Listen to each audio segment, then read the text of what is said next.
लम्बरमेसुन्दरमेकदन्तं रक्ताम्बरं त्रिनयनं परमं पवित्रम् ओद्दद्दिवाकरनिभोज्ज्वलकान्तिकान्तं विघ्नेश्वरं सकलविघ्नहरं नमामि। नमः परमहंसास्वादितचरणकमलचिन्मकरन्दाय भक्तजनमानसनिवासाय श्रीरामचन्द्राय कृष्णात्वदीयपदपङ्कजपञ्जरान्ते अद्यैव मे विशतु मानसराजहंसः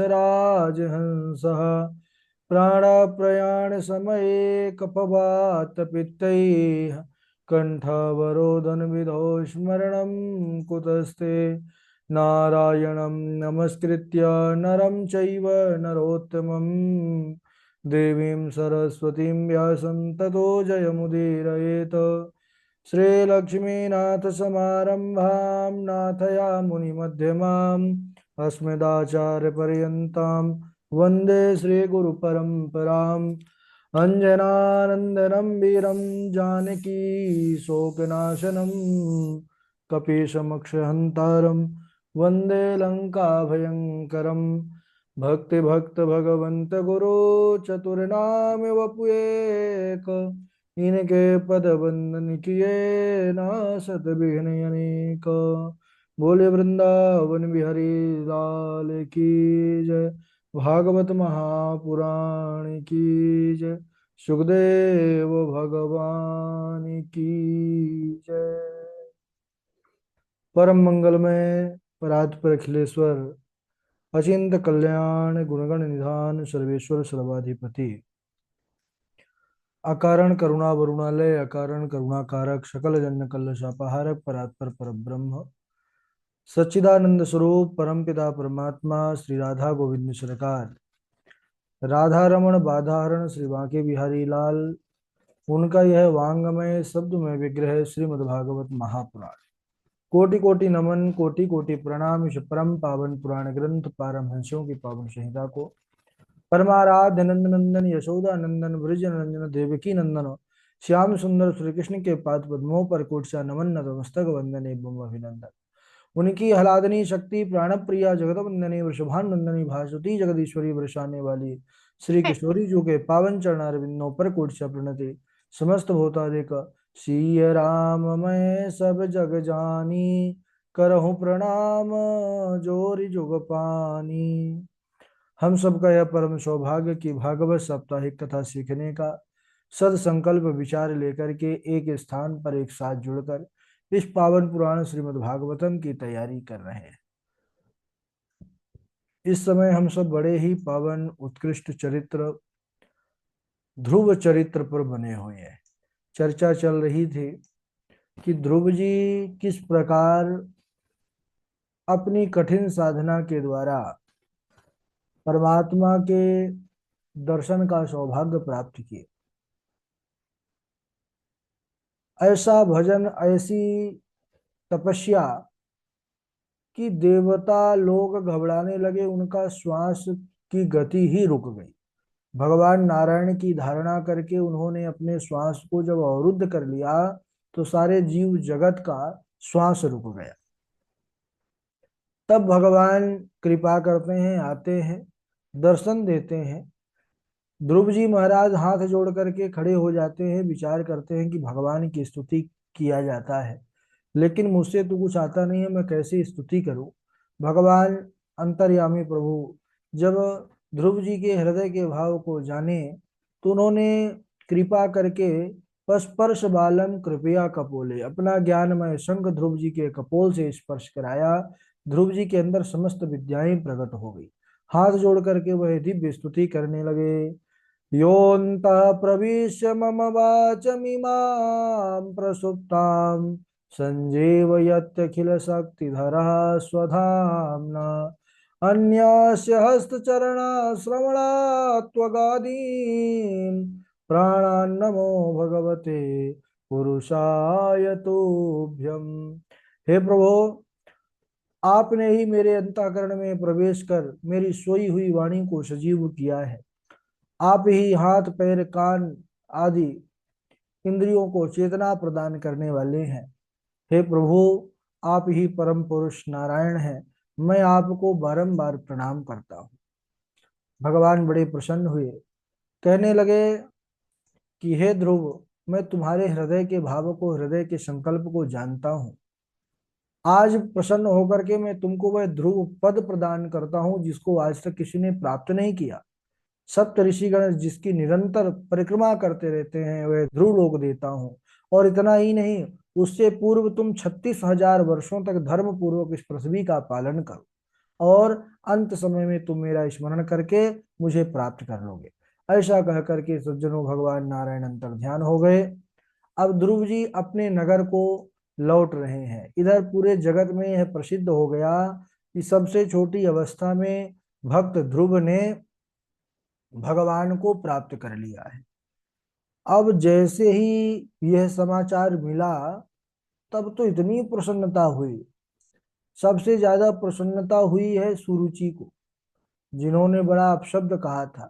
आज वह माता ही सबसे पहले आरती की थाल सजाई है और सजा करके आरती उतारने के लिए पूरे समाज के साथ पूरा राज समाज आज ध्रुव की स्वागत के लिए तैयार है। ध्रुव जी को आता देखा जैसे ही महाराज उत्तानपाद ने, तो वह रथ से कूद पड़े और जाकर के हृदय से लगा लिया। अब ध्रुव जी महाराज को राजमहल पर लाया गया है, बड़ा स्वागत सत्कार उनका हुआ है सज्जनों। और महाराज को भी अद्भुत वैराग्य हुआ कि जब मेरे पुत्र ने, इस छोटे से पुत्र ने भगवत प्राप्ति कर लिया, तो मुझे भी अब इसी पथ का ही अनुसरण करना चाहिए। उन्होंने ध्रुव का राज्याभिषेक किया और वन को चले गए। ध्रुव ने प्रजापति शिशुमार की पुत्री भ्रमि से विवाह किया, जिससे कल्प और वत्सर नामक दो पुत्र हुए। उनकी दूसरी पत्नी वायु पुत्री इला से उत्कल का जन्म हुआ। भाई उत्तम का भी विवाह नहीं हुआ था। एक बार की घटना है कि उनके भाई उत्तम, जो उनकी माता सुरुचि के पुत्र थे, वह एक बार शिकार खेलने के लिए वन में गए। वहां पर एक बलवान यक्ष ने उनका वध कर दिया। जब सुरुचि उनकी माता उनको ढूंढते हुए एक वन से दूसरे वन पर गई, तो वहां पर एक वन पर भयानक आग लगी हुई थी। उसी अग्नि पर उनके जो है प्राण चले गए। अब इधर ध्रुव जी को जैसे ही पता चला कि हमारे भाई को किसी ने मार दिया है, तो बंधु निधन सुन उपजा क्रोधा। ध्रुव जी धनुष बाण उठा लिए और यक्षों का संहार करना प्रारंभ कर दिए। पता चला किसी यक्ष ने मारा है। तो जब इस प्रकार का हुआ घटना कि ध्रुव जी यक्षों का संहार करना प्रारंभ कर दिए, तो स्वयंभू मनु आए। उन्होंने समझाया भक्त ध्रुव को कि हे ध्रुव, नन्वे कस्या अपराधेना संगाद बहवो हता। तुमने किसी एक यक्ष के अपराध के कारण इतने यक्षों का संहार कर दिया। अरे तुम जैसे भगवत जो प्राप्ति किए हुए भक्त हैं, उनके लिए यह मार्ग उचित नहीं है। अरे भगवान की प्रसन्नता किसमें है? भगवान किससे प्रसन्न होते हैं? तितिक्षया करुणया मैत्र्या चाखिल जंतुषु समत्वेन च सर्वात्मा भगवान संप्रसीदति। भगवान श्रीहरि तो अपनों से जो बड़े हैं उनके प्रति शीलता, छोटों के प्रति दया और बराबर वालों के साथ समानता मित्रता के व्यवहार से ही प्रसन्न होते हैं। हे बेटा ध्रुव, तुम्हारे भाई को मारने वाला कोई यक्ष का कोई कुबेर का अनुचर यक्ष नहीं है। क्यों? क्योंकि मनुष्य के जन्म और मरण का वास्तविक कारण है काल। काल ही जगत का निर्माण करता है, सृष्टि करता है, पालन करता है, काल ही संहार कर देता है। और तुमने तो यक्षों का जो संहार किया है, इससे भगवान शंकर का भी, कुबेर का भी, क्योंकि कुबेर उन्हीं के भक्त हैं, तो आपने उनका अपराध किया है, इसलिए उनसे क्षमा मांगी। स्वयंभू मनु ने जब इस प्रकार बड़े प्रेम से समझाया है, ध्रुव जी उनके चरणों में प्रणाम किए हैं, कुबेर से उन्होंने क्षमा मांगी है और अपने नगर को लौट आए। धर्म पूर्वक 36,000 वर्षों तक उन्होंने शासन किया है धरा का, और अंत में अपना राज्य उत्कल को सौंप करके बद्रिका आश्रम को आ गए। यहाँ पर आकर भगवान का भजन करने लगे। एक दिन उन्होंने आकाश से उतरते हुए एक दिव्य विमान को देखा, जो विमान दसों दिशाओं को प्रकाशित करता हुआ आ रहा है। विमान से भगवान के दिव्य पार्षद उतरे हैं। ध्रुव जी ने उन पार्षदों को प्रणाम किया, विमान की परिक्रमा किया। बद्रीनाथ पर जितने भी बड़े बड़े सिद्ध साधु संत थे, सबको प्रणाम करके जब विमान पर चढ़ने लगे पार्षदों के आग्रह स्वरूप, तो दक्षिण दिशा से मृत्यु देवता वहां पर प्रकट हुए। उन्होंने कहा, महाराज, मेरा वर्ण किए बिना, मुझे स्वीकार किए बिना कोई भी इस लोक से नहीं जाता है। इस लोक का नाम ही है मृत्यु लोक। तो ध्रुव जी ने कहा, ठीक है, हम भी आपको स्वीकार करते हैं। जो सृष्टि का क्रम है उसमें हम किसी भी प्रकार की अवरोध पैदा नहीं करेंगे। मृत्यु देवता हाथ जोड़ करके निवेदन किए कि हे प्रभु, आप जैसे जो भगवान के परम भक्त हैं, ऐसे भगवत भक्त के चरण मेरे सर पर रख जाएं तो मैं कृतार्थ हो जाऊं। मृत्यु देवता बैठ गए सर झुका करके, बोले, आप विमान पर चढ़ रहे हैं तो अपने चरण मेरे सर पर रख करके विमान पर चढ़ जाइए। धन्य है जिससे सब डरते हैं मृत्यु का नाम सुन करके। धन्य है वह भजन का प्रभाव कि भक्त ध्रुव मृत्योर मूर्धनि पदम दत्वा आरुरोहाद भूतम गृहम। वह मृत्यु देवता के सर पर पैर रख करके वह विमान पर चढ़ गए। अब विमान आगे को जैसे ही बढ़ा है, ध्रुव जी को अपनी माँ की याद आ गई कि जिन माँ के कारण आज मैं इस सौभाग्य को प्राप्त कर रहा हूं, अगर उस दिन माँ ऐसे वचन ना कहती तो मुझे ऐसा सौभाग्य नहीं मिल पाता, मेरी ऐसी निष्ठा परमात्मा के प्रति नहीं होती। तो उन्होंने पार्षदों से कहा, अरे भाई, रोको रोको, विमान रोको। बोले, क्यों, क्या हुआ महाराज? बोले, अरे मैं अपनी माँ को ले लूं, जिनके कारण मुझे प्रभु का दर्शन हुआ, उस माँ को तो मैं भूल ही गया था। पार्षद मुस्कुराने लगे, कहने लगे कि हे प्रभु, हे ध्रुव जी, आप जैसे परम भगवत भक्त की जो माँ होगी वह पीछे रहेगी क्या? अरे, कुलम पवित्रम जननी कृतार्था वसुंधरा पुण्यवती च तेना अपार संविद सुख सागरेस्मिन् लीनम परम ब्रह्मणि यस्य चेतः। हे ध्रुव जी, जिनका चित्त भगवान में लगा हुआ है, जो भगवान के भक्त हैं, उनका कुल पवित्र हो जाता है, उनकी माँ कृतार्थ हो जाती है। जहां उस भक्त का जन्म होता है वह भूमि तीर्थ स्वरूप हो जाती है। और आप जैसे भगवत भक्त की माँ पीछे कैसे रह सकती है? वह आगे आगे जो विमान जा रहा है ना, उसमें आपकी माँ ही विराजमान है। इस प्रकार ध्रुव जी बड़े प्रसन्न हुए। बाबा जी भी कहते हैं भवानी से, सो कुल धन्य उमा सुनु, जगत पूज्य सुपुनीत, वीर वीर परायण, जहि नर उपज विनीत। ध्रुव जी त्रैलोकी को पार करके सप्तऋषि मंडल के ऊपर ध्रुव पद को प्राप्त कर लिया और सदा सदा के लिए उस परम भगवत धाम के अधिकारी हो गए। बोलिए भक्त वत्सल भगवान की जय, भक्तराज ध्रुव की जय। मैत्रेय मुनि कहते हैं कि हे विदुर जी, इन्हीं ध्रुव के वंश में महाराज अंग का जन्म हुआ। अंग का विवाह अधर्म के वंश में उत्पन्न मृत्यु की पुत्री सुनीता से हुआ, जिससे अत्यंत क्रूर कर्मा दुष्ट वेन का जन्म हुआ। महाराज अंग का तो स्वभाव बहुत बढ़िया था, लेकिन यह जो वेन था, इनका पुत्र, यह बड़ा उग्र स्वभाव का था, दुष्ट था। यह निरपराध प्राणियों को सताता, उनको मार डालता। महाराज अंग ने देखा तो सुधारने का बड़ा प्रयास किया, परंतु जब वह नहीं सुधरा तो विचार करने लगे कि जो संसार में संतानहीन है वह ही सबसे सुखी है।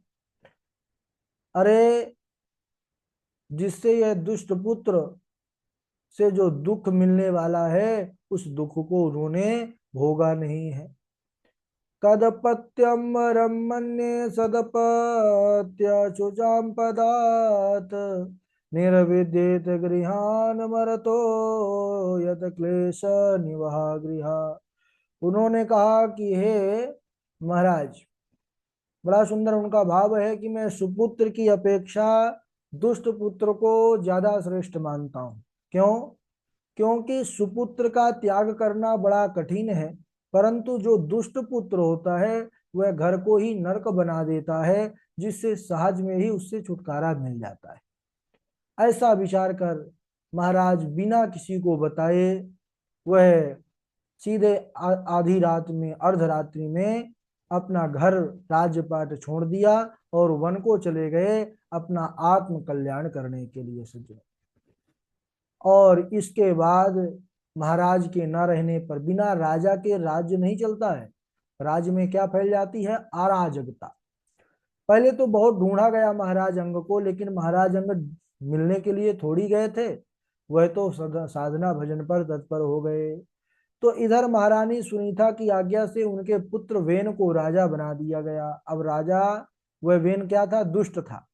हम सब सुभाषतानी में एक बड़ा श्लोक सुने थे, पढ़े थे, क्या नाम, वो सब लोग आपको जानते होंगे कि विद्या विवादाय धनम मदाय शक्ति परेशान परिपीडनाय खलस्य साधोर विपरीतम एतद ज्ञानाय दानाय चरक्षणाय।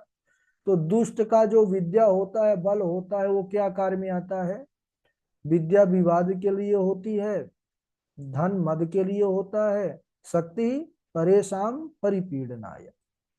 तो ऐसा ही हुआ, शक्ति मिल गई जब राजा बन गया तो वो दूसरों को और दुखी कर दिया।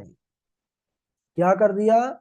उसने अपने राज्य पर घोषणा कर दिया कि न यष्टव्यम न दातव्यम न होतव्यम दुजा क्वचित इति निवारया धर्म भेरी घोषेण सर्वशः। आज से मेरा यह आदेश है, न यष्टव्यम न दातव्यम, न आज के बाद यहाँ पर कोई यजन होगा, ना भजन होगा, ना दान होगा, ना पुण्य होगा, ना धर्म होगा। सब जगह रोक लगा दिया। बोल दिया, सैनिकों को आदेश दे दिया कि ब्राह्मण गण यज्ञ ना करने पावे, दान ना करने पावे, कोई हवन ना करने पावे। अगर हवन करना भी है तो बेनाय नमः करके मुझे नमस्कार करे, मेरा पूजन करें, बेनाय नमः स्वाहा, और मुझे ही स्वाहा करें, क्योंकि मैं राजा हूं, मैं सर्वदेव मैं हूं। इतना बड़ा अहंकारी हो गया वह। ऋषि लोग एकत्रित हुए, क्योंकि ऋषि ब्राह्मण का तो यही कार्य है निरंतर, यह भजन यजन दो कार्य ही है ऋषि मुनियों का, ब्राह्मणों का। तो वह आए और आकर के समझाने लगे, राजा साहब ऐसा मत करिए, क्योंकि जिस राजा के राज्य में धर्म कर्म होता है उस राजा को भगवान की विशेष कृपा मिलती है, और भगवान प्रसन्न होकर समस्त इच्छाओं को, उसके राज्य को सदा भरपूर धन धान्य से रखते हैं। इसलिए आपको धर्म अनुष्ठानों पर पाबंदी नहीं लगानी चाहिए। इतना सुनने पर वेन, आंख उसकी क्रोध से लाल हो गई। कहने लगा कि बालिशाबत यूयम वा अधर्मे धर्म मानिनः ये वृत्तिदम पतिम हित्वा जारम पतिम उपासते। अरे तुम लोग सब मूर्ख हो। बताइए, ऋषि मुनियों को ऐसी वाणी बोल रहा है। तुम लोग सब मूर्ख हो जो मुझ राजा को छोड़कर किसी जारपति अन्य पुरुष की पूजा करने की और यजन करने की बात कर रहे हो। अरे आज से मेरा ही पूजन करो। ऋषि मुनियों ने बहुत समझाने का प्रयास किया कि मान जाइए मान जाइए। अब बेन कहाँ मानने वाला था। ऋषियों ने कोई अस्त्र शस्त्र का प्रहार नहीं किया। थोड़ा सा ही क्रोध आया, ऋषि मुनियों ने हुंकार एवं भस्मा, हुंकार मात्र किया है और बेन साहब चले गए। बेन का हो गया गोविंदाय नमो नमः। बेन का प्राणांत हो गया ऋषियों के हुंकार मात्र से। तो ऋषि मुनियों में बड़ा तपस्या होती है। अब बेन चला गया। बेन के बाद बेन के जंघाओं का मंथन हुआ, भुजाओं का मंथन हुआ। उसके बाद क्या होता है बड़ा अच्छा प्रसंग है, लेकिन आज यहीं तक। बोलिए वृंदावन बिहारी लाल की जय। आप लोगों की डायरी नोट्स चेक करेंगे कहाँ तक कौन लिख लिया है ना। बारी बारी से श्लोक अभी तो सुनाएंगे। सबसे पहले हमारे झा जी हैं। झा जी के बाद वाजपेयी जी हैं, और उनके बाद भावना जी हैं, वासवी शर्मा जी हैं, वैष्णवी तिवारी जी हैं, प्रशांत पांडे जी हैं, कृष्णा जी हैं, जय द्विवेदी जी हैं, प्रकाश शर्मा जी हैं, नीरज जी हैं, पुष्पराज जी हैं। चलिए, स्वागत है आपका झा जी। झा जी व्यस्त हैं क्या? ठीक है, वाजपेयी जी सुना। राधे राधे गुरुजी, राधे राधे। राधे राधे। अहो तेजा क्षत्रियाणां मानभङ्गं रक्ष्यताम् बालोपेयं हदाधते यत् समातुरसद्वचा योऽन्तः प्रविश्य मम वाचमिमां प्रसूप्ता सञ्जीवयत्नखिलाशक्तिधरा स्वधामना अन्यास्तहस्तचरणा शृण्वन्तु गादीन् प्राणन्नमो भगवते पुरुषाय तुभ्यम्। राधे राधे।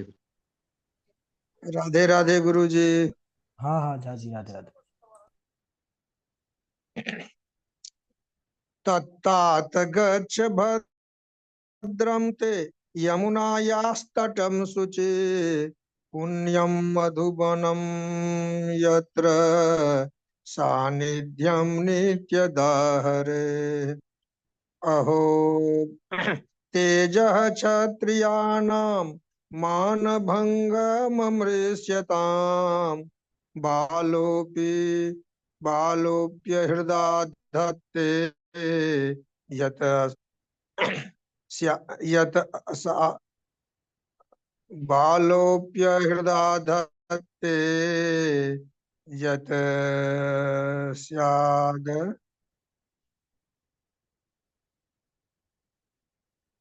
तत्तात गच्छ भद्रं ते यमुनायास्तटं शुचि पुण्यं मधुवनं यत्र सानिध्यं नित्यदाहरे। राधे राधे। हाँ झा जी के बाद आगे सुनाए गुरु जी पांडे जी। राधे राधे, चरण स्पर्श। हाँ प्रशांत पांडे जी सुनाइए।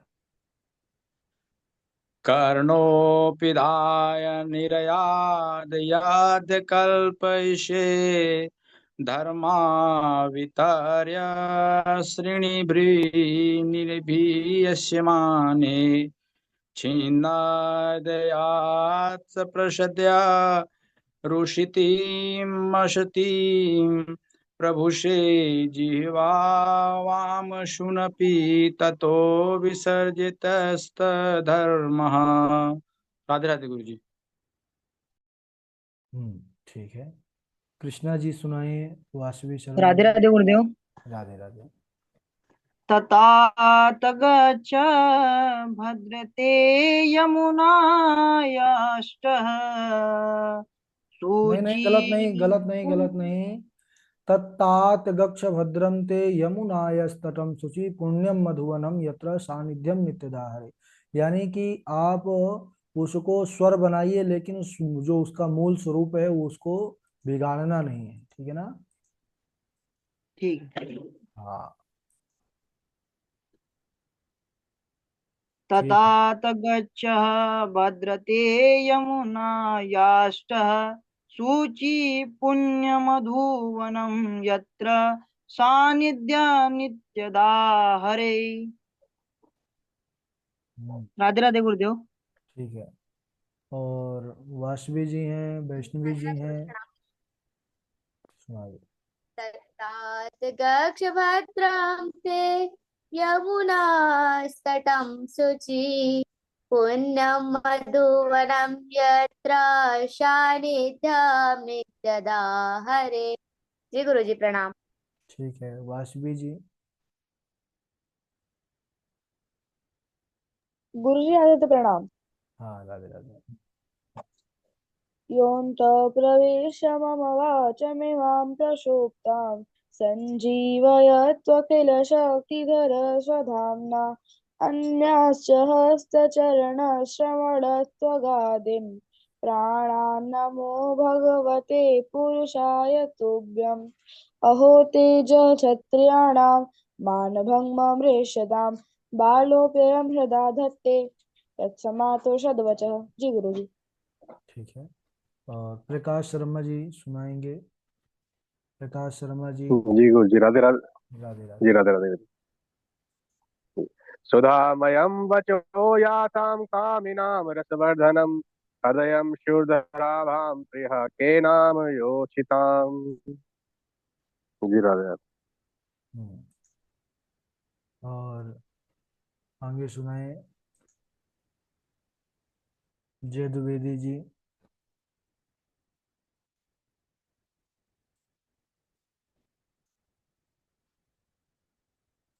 राधे राधे गुरुजी। चरण स्पर्श। हाँ सुनाइए। योऽन्तः प्रविश्य मम वाचमिमां प्रसुप्तां सञ्जीवयत्यखिलशक्तिधरः स्वधाम्ना अन्यांश हस्तचरणश्रवणात्वगादीन् प्रणानमो भगवते पुरुषाय तुभ्यम्।